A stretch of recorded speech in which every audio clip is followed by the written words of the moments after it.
Hey, hey, hey. Okay, I am expecting a call in 9 minutes, so I gotta keep it super short. But I wanted to hop in and say, I am gonna miss y'all next week. I didn't even tell you, but I'm gonna be gone. We leave tomorrow and we're gone for 8 days. And then there's no Wi-Fi and no cell. It might just kill my children. Gosh, I got fuzzy hair today. And it won't surprise Tina Reamer if you're listening that I haven't packed yet. Not a shocker. Mindy, what's going on, girl? All right, so I'm gonna make it quick and we're gonna be done, in and out, right? So resetting your mindset. We have worked so hard on lots of little mini skills. If you're new and this is week 1 or 2 for you, awesome. If you've been doing this for a while, some cool habits are starting to form, right? Water first, veggies most, be mindful. 2 hands on the wheel, right? Those little things, the plated techniques. But some of you are sitting at the starting block, and I know what that's like. I know what it's like. And I was talking with a mentor earlier in the week, and she said something to me that I loved. So I'm sharing it with you for free. I'm kidding. She said, get in the headspace of who you are becoming. Like, how many of us sit here and we let those little voices in our head tell us who we used to be, or tell us who we are right now, where we're stuck, and we let that fuel us. So getting in the headspace of who we are becoming and stepping into that. I don't mean Pollyanna, I mean envisioning. Yes, I make up words. Envisioning who you want to be. It's crazy.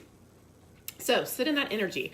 We talked about this before. Belief drives thought. Remember our cascade of circumstances, but belief about those circumstances drives thought, and that thought drives action.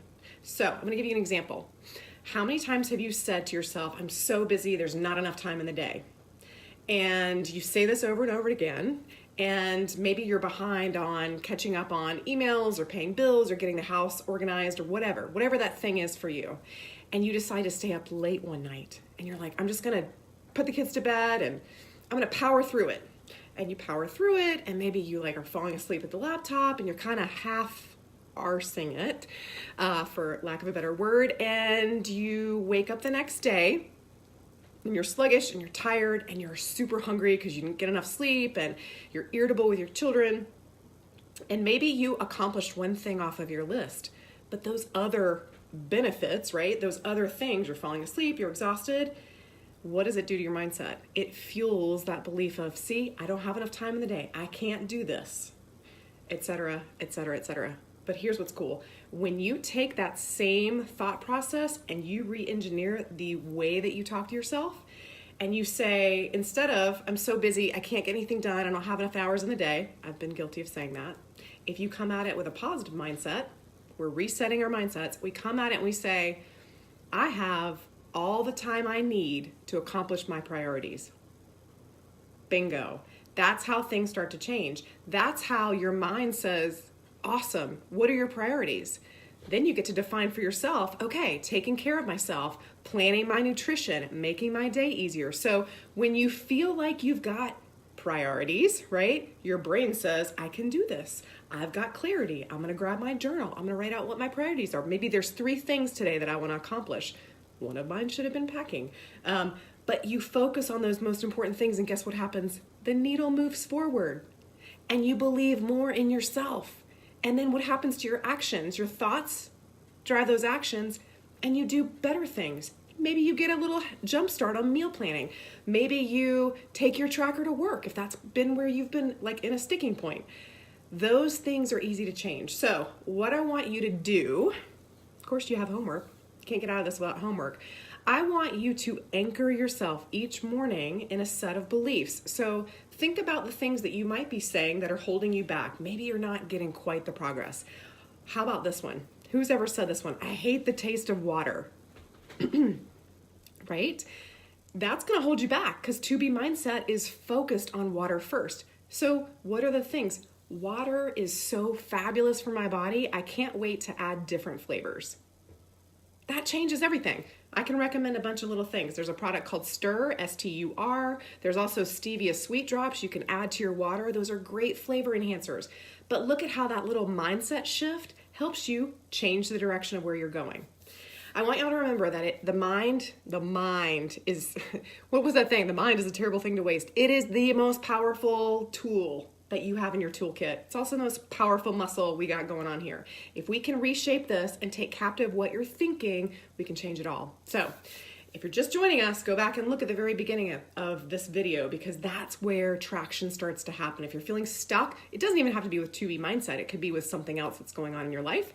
Think about what that belief is, right? What around the circumstance, that belief that you've taken hold of, what those thoughts are driving the action. So we just need to back up a step and reset our mindset around that. All right, because we get to believe where we're going. We get to be in the headspace of the person we're becoming, whatever that is for you, all right? It could be about parenting. For me, I need to be in a different headspace with that. All right, so we are gonna choose to take a higher standard with that, all right? High five. Get some thumbs up for that, because it's important and it will change everything. Let's talk about the office hours that happen with Alana. I love her. If y'all haven't gotten to watch the videos yet from the 2B Mindset Kit, log on and start watching them. You will fall in love with her. And there's little nuggets that I watch and glean over and over and over again. And this program, I mean, y'all, let's just pause for just a second. If you didn't see my post earlier, out of the 22 women in this group that started in May that are reporting their results, I know not everyone's filling out the celebration tracker, y'all have blown the roof off. You've lost a collective 165 pounds. What? I mean, I've been coaching clients for 5 years. It's insane. Like, I've never seen results like this. It tells you about the tools, right? This tool and nutrition. In the bank, right? It is in the bank. That's where we're headed. All right, office hours. So I'm going to quickly go through. She gave 3 tips that I'll share with you, and then she did some Q&A, and I'm going to pick a couple that were important. I know, 165 pounds. Like, I can't even stop thinking about that. Okay, first thing. We're still in summer. We start school. My kiddos go back a week from Monday. So parties and cookouts, like, we're still having them. Most places in the country, it's still pretty warm. You might be getting together at the pool or having some festive things that you're hanging out with friends. I got to wrap it up. I got 2 minutes.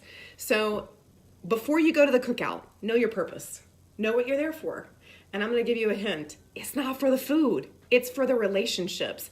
That's the beauty of the 2B mindset, is when you go with that and the focus on fellowship and relationships and being around people that you love, your eyes come off the food, right? You don't get enticed by the chips when you're walking in. Not a big deal. Focus, okay? Number 2, veggies are, when you're there, water first, right? We've talked about that. I really don't need to beat a dead horse, but if you drink 16 ounces of water before you eat, research over and over has shown that leads to weight loss, because it leads to satiety before you ever put a piece of food in your mouth. It's crazy and true. Trust me.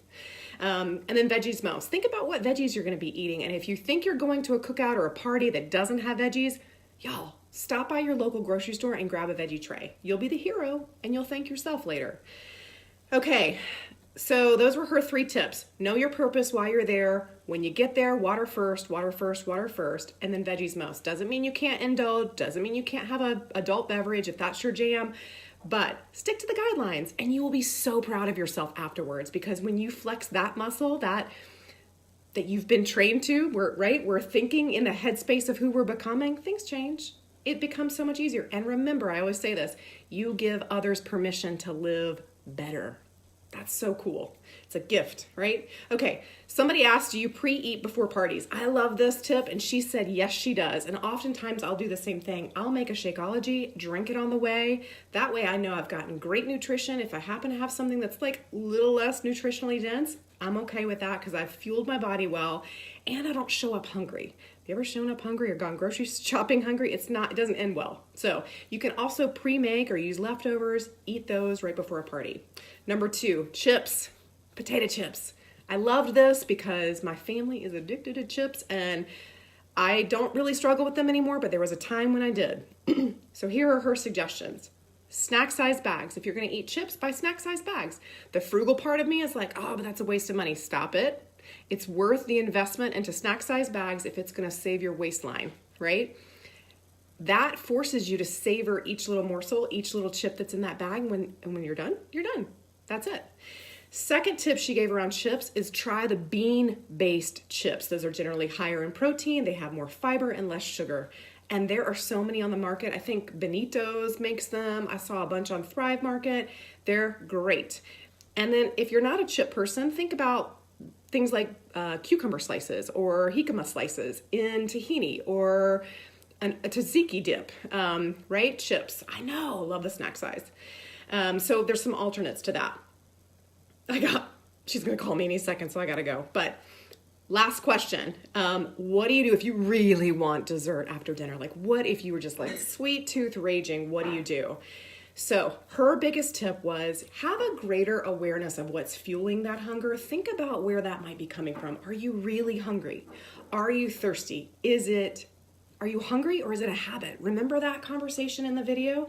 So think about that. That's a great time to grab your journal and start jotting down notes. Maybe that's the time where like homework starts happening or the kids are going crazy or nobody's helping you clean up or whatever, and you feel stressed.